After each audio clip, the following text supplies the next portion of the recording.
I'd like to speak for a moment about the difference between classical hypnosis and transpersonal hypnosis.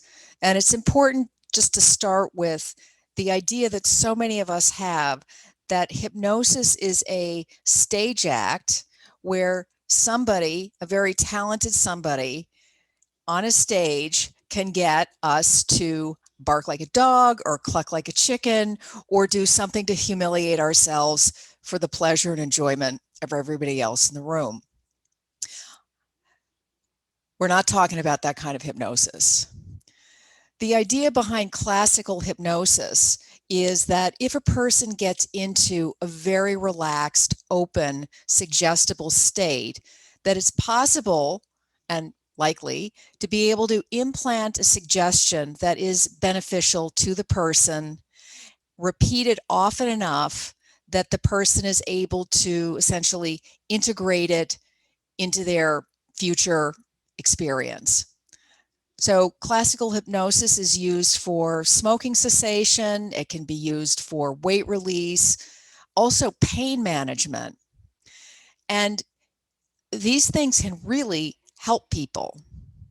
It does matter if a person is able to relax and is suggestible and open. It's easier for some people than others. And also people who tend to be more open and curious and have a very active inner life and a good imagination tend to be better hypnotic subjects than those people who aren't that. I don't do classical hypnosis. I've been trained in it. I choose not to do it. I choose to do transpersonal hypnosis. And here's why. In classical hypnosis, essentially, I would be coming up with a series of suggestions and repeating them over and over and over again. And as helpful as that might be for some people, what most of us don't have is somebody who works with us to help us explore whatever it is that's going on within ourselves. Finding somebody who can work with us on the inner focus, that inner focus within ourselves and the exploration that we might want to undertake to understand an issue better. I know for myself, I have had so many people throughout the course of my life tell me what things should be, what they ought to be, how I should be, how I should be thinking, that I should do this, I should be that.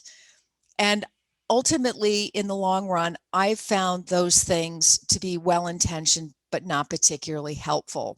What has been helpful for me is when a talented or intelligent somebody sits down with me, asks me a really good question, and can stay with me while I work through an answer. And that's really what transpersonal hypnosis is. So it starts with a somebody, client coming in with a particular problem, issue, concern, area of curiosity, something that they're interested in.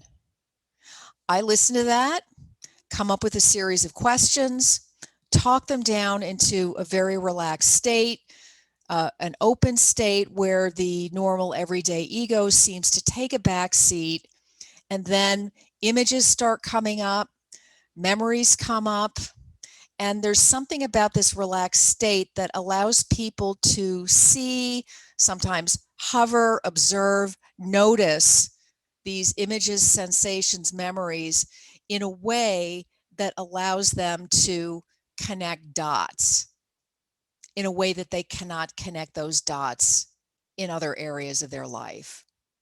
So that is what, in a nutshell, what transpersonal hypnosis is. It's essentially creating an environment where somebody can go inside with a question that they've formulated. I will facilitate asking those questions and do that kind of inner exploration.